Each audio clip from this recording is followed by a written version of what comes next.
dizer com isso? Aí, se você mergulhar um pouco mais na frente nos capítulos, você vai começar a entender que deveria começar no capítulo 4 ou no capítulo 11, esse livro de Oséias. É a minha sugestão, tá bom? Ele deveria começar no capítulo 4 ou capítulo 11. Porque no capítulo 4 e 11 ele vai detalhar algo do povo de Deus, o que está se passando. No capítulo 1 ele não detalha, ele apenas dá um mandamento para que Oséias vá executar.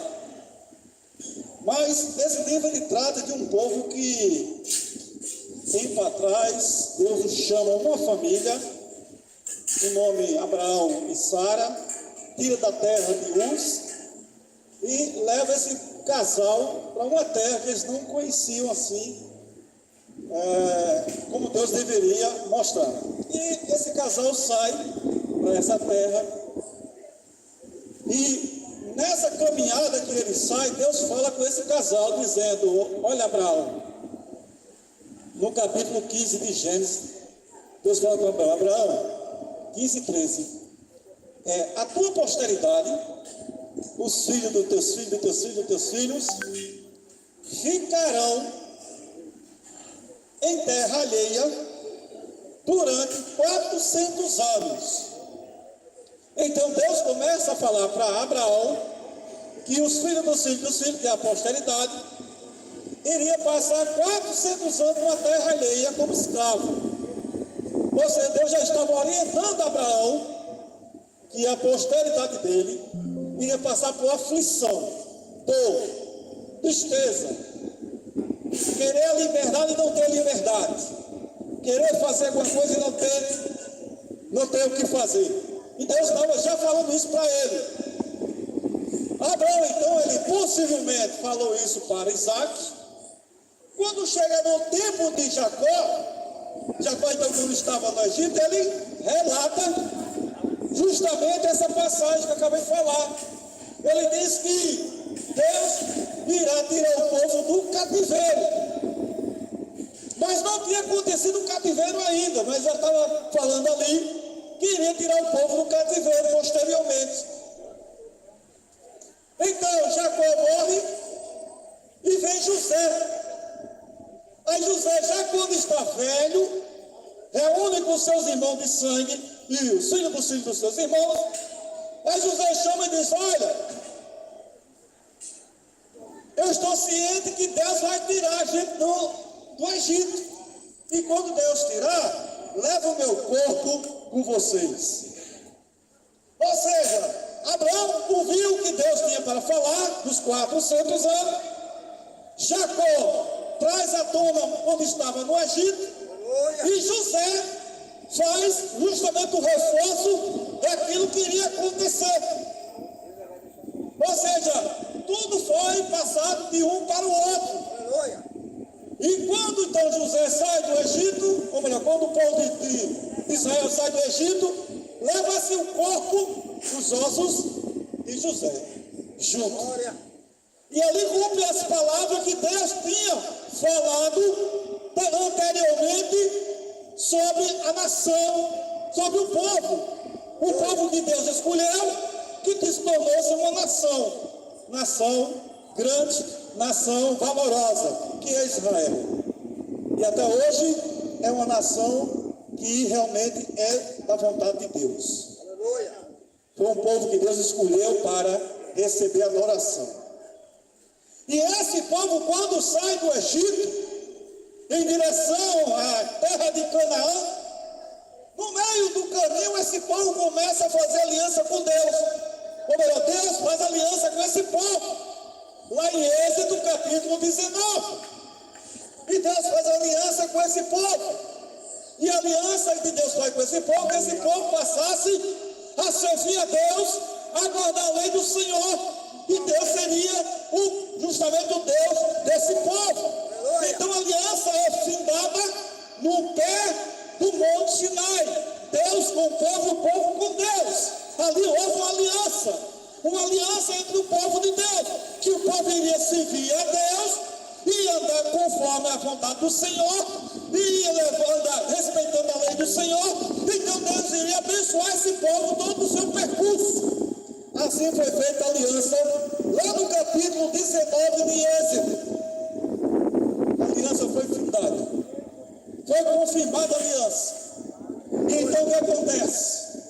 O tempo começa a andar, o tempo começa a virar, o tempo começa a passar um dia para o outro. E chega um dado momento que aquele povo que tinha feito uma aliança lá no passado com Deus, uma aliança lá no Monte Sinai, aquela aliança começa a se quebrar. Aquela aliança que estava no dedo da pessoa começa a sair. Aquela aliança que saiu do dedo da pessoa foi para algum lugar que ela não sabe mais onde está. Então se perdeu a aliança que tinha feito com o povo. Então, irmão, muitas das vezes a aliança é feita também no altar, juntamente com o homem e com a mulher. Aquela aliança que é feita ali entre os dois, dizendo que um vai ter o respeito do outro, um vai amar o outro, um vai servir ao outro.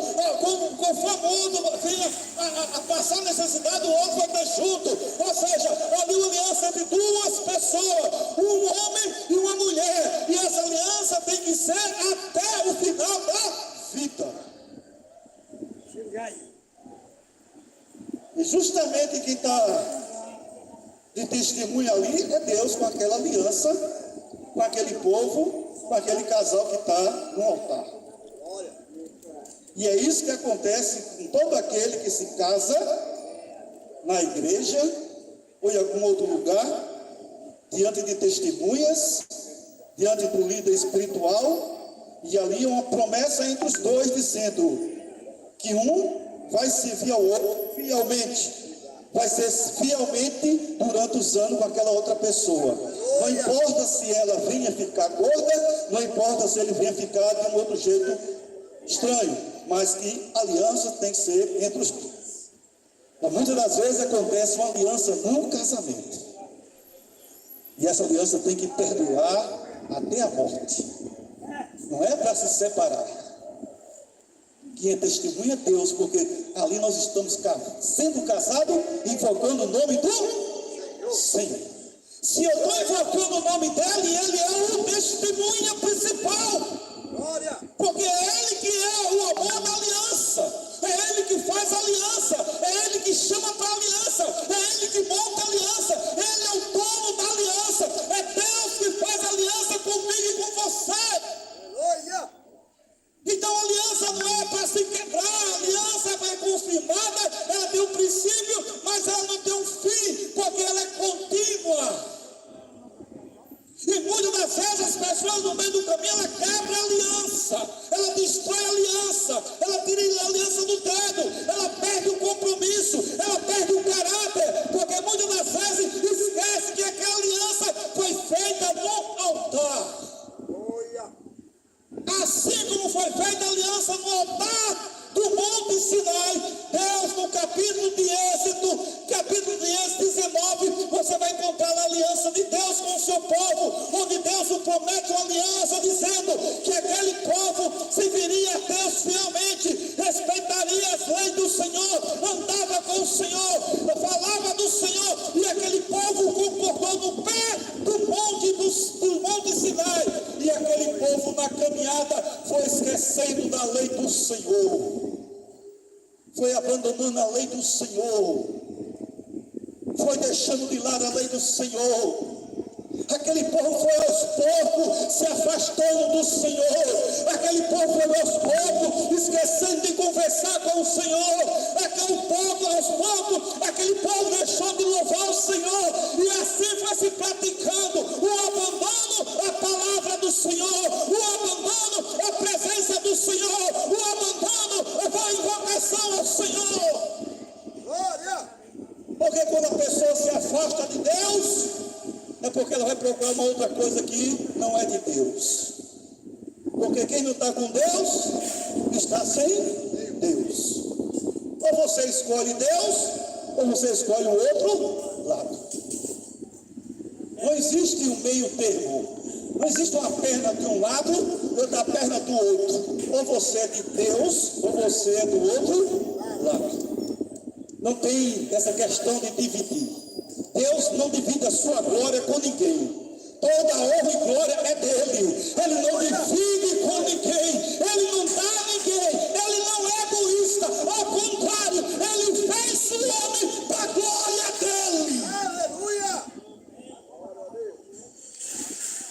essa glória ele não dá a ninguém. E o que acontece? O povo de Deus, os hebreus, eles estavam cultuando a Baali, um Deus. Esse povo estava sacrificando crianças em altar de Balaim. Esse povo estava se prostituindo nos altares. Aí Deus então, é como se Deus estivesse sentado em um trono e falando assim para o seu povo: eu tenho para vocês uma queixa. Deus olha para aquele povo e diz assim: eu tenho para vocês uma queixa. Vamos ver? Oséias, capítulo 4.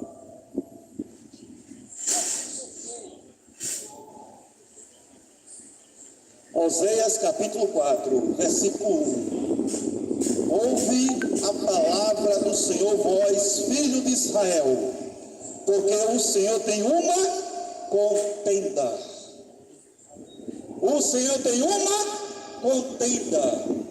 O Senhor tem uma contenda com os habitantes da terra, porque nela não há verdade, nela não há amor, nela não há conhecimento de Deus.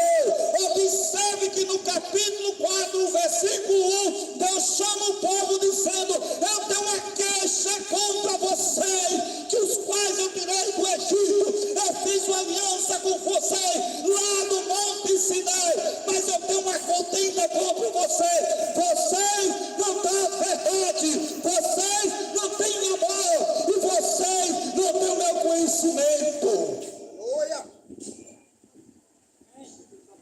Veja a contenda que Deus tinha com aquele povo, a queixa que Deus tinha. Ou seja, aquele povo não tinha amor, aquele povo não tinha conhecimento de Deus. É o que está vendo hoje nas igrejas. Não tem conhecimento de Deus, muitas delas ficam brincando de rodinha, de pula-pula. Fica pessoa fazendo festa de carnaval dentro da igreja. É como se Deus olhasse para Oséias e falasse àquele povo dizendo: vocês não há verdade, em vocês não há amor, em vocês não há conhecimento.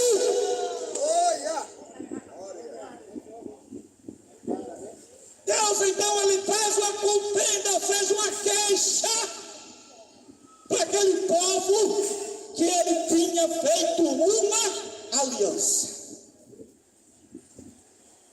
É como aquela esposa, não sei se alguém já passou por isso aqui, ou aquele marido, que a mulher senta na cadeira, na cozinha, olha para os olhos do marido assim: eu tenho uma queixa contra você.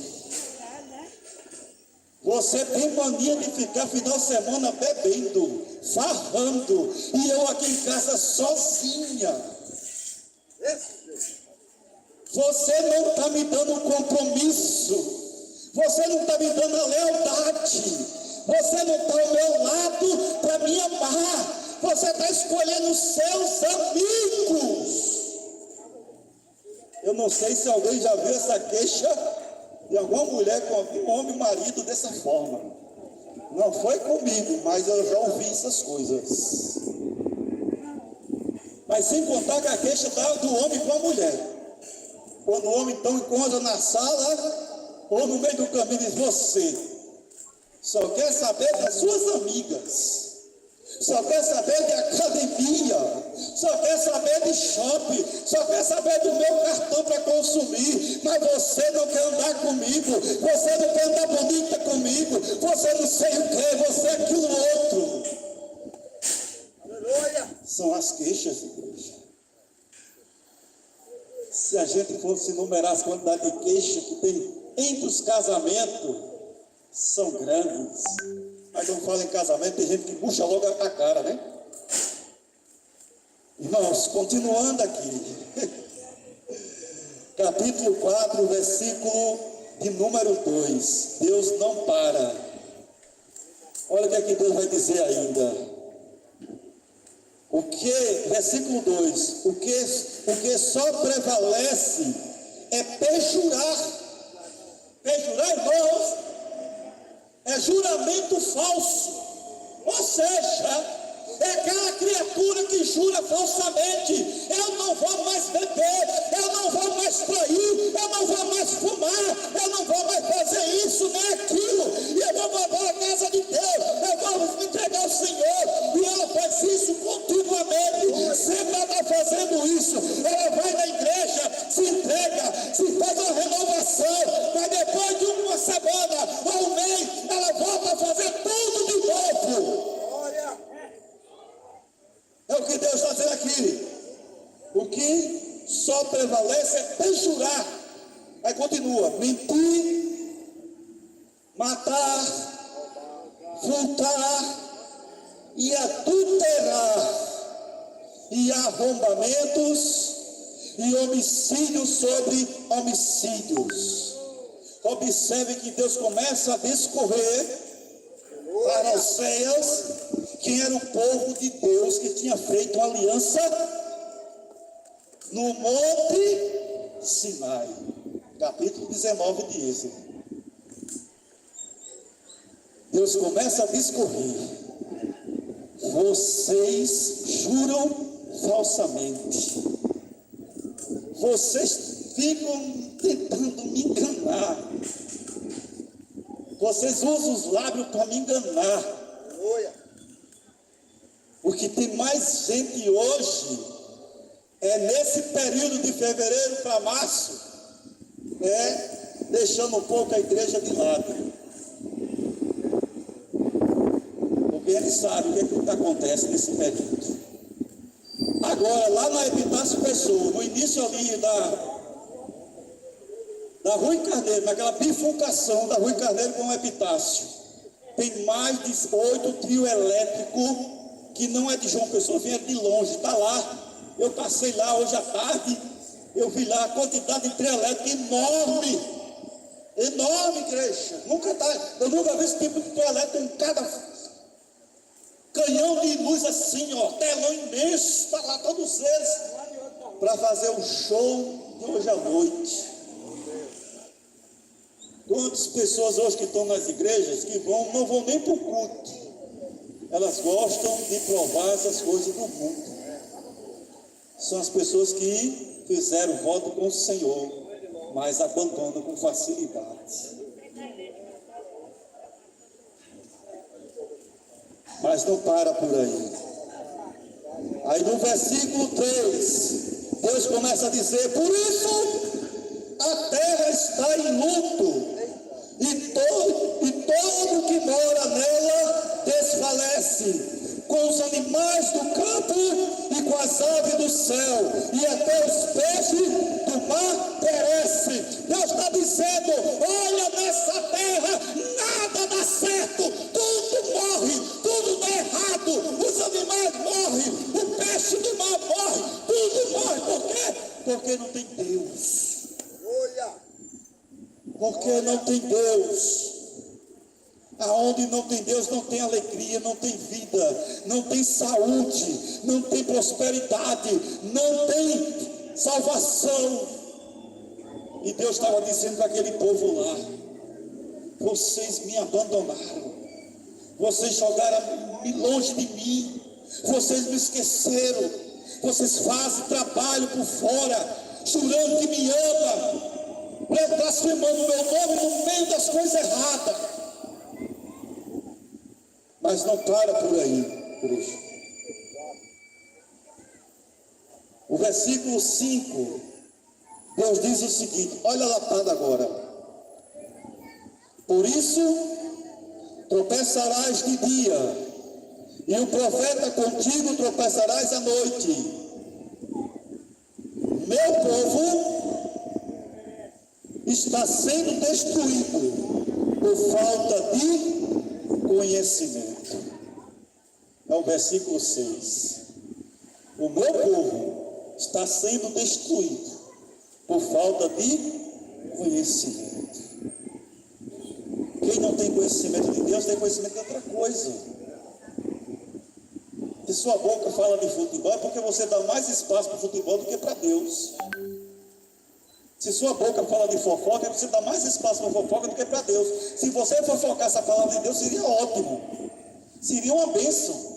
Fofoca que Maria era pecadora, que ela se entregou a Cristo. Fofoca que Maria ungiu os pés do Senhor. Fofoca que Maria recebeu Jesus na sua casa, hospedou junto com Marta Jesus na sua casa. Fofoca isso. Fofoca que Maria mandou chamar Jesus quando seu irmão estava morrendo. Fofoca isso, porque essa fofoca é bom para Deus. Mas eu quero dizer para você, igreja, aí o livro de Oséias deveria começar no capítulo 4 ou 11, para não me estender muito, vou deixar o 11 de lado. Aí ele começa no capítulo 1, versículo 1 em diante. Deus chama Oséias, profeta, temente a Deus, honesto, homem íntegro, reto, caminha na palavra do Senhor. Deus chama ele e diz: vem cá, Oséias, pega uma prostituta e casa com ela e tem filhos com ela. Ou seja, o livro já começa nesse grau de entendimento. Você fica sem entender por que Deus está dizendo isso. Mas por quê? Porque no capítulo 4, Deus dá lá a história do que aconteceu. Deus diz o que aconteceu no capítulo 4 e no 11 também. É por isso que Deus começa a dizer para Osé: vem cá, Osé, pega uma mulher de prostituição, casa com ela e tem filhos. O que é que Deus queria falar com isso? Estou terminando, viu, mamãe? Deus simplesmente estava usando Oséias como representante de Deus na terra, e a prostituta, uma representante da prostituição de Israel. E Deus estava ali trazendo o perdão para aquele povo e trazendo a misericórdia. Deus estava ali trazendo a salvação para aquele povo e a vontade de aliança novamente com aquele povo. Eu quero dizer para você: não importa o que você tem feito com o Senhor, não importa o que você abandonou com o Senhor, o que importa é que você, mesmo no caminho errado, Deus vai à procura de você, Deus vai ao seu encontro, Ele mesmo se esforça em chegar ao seu encontro. Deus usa aquele profeta para casar com a prostituta. Eu imagino aquele profeta chegando em casa e dizendo: mãe, pai, eu vou me casar para no próximo mês. Ô filho, que maravilha, tu vai se casar, é? Ô glória, vamos fazer uma festa. Não, mas precisa não. Mas por quê? Eu vou casar com uma mulher que fica na esquina se prostituindo. A dor de cabeça que o pai ia receber, hein? Ou a mãe. Terrível, né? Mas Deus está dizendo para mim e para você: eu não tenho vergonha de me casar com uma prostituta. Eu não tenho vergonha de pegar uma prostituta e pegar na mão dela e desfilar no meio da cidade de Jerusalém, de Israel, e mostrar para todo mundo que eu fiz uma aliança com a prostituta, que eu amo ela. Deus está dizendo para mim nessa tarde e para você também nessa tarde, pela sua palavra: Deus não tem vergonha do seu pecado. Deus não tem vergonha do que você tem feito ontem. Deus não tem vergonha do que você maltratou. Deus não tem vergonha que você mentiu. Deus não tem vergonha que você machucou alguém, que você furtou na empresa. Deus não tem vergonha que você traiu a sua esposa. Deus não tem vergonha que você traiu o seu marido. O que Deus está dizendo: eu te amo. E ele declara isso para todo o povo de Israel, dizendo: eu te amo. E no capítulo 11, ou no capítulo 14, Deus começa a abrir o perdão. Vem, meu povo, vem para mim, porque eu te amo. Eu quero fazer como no princípio da aliança. Deus chama o seu povo novamente para uma aliança, para um renovo, para estar junto do seu povo. Eu quero dizer para você: não fique aí parado, não fique martelando.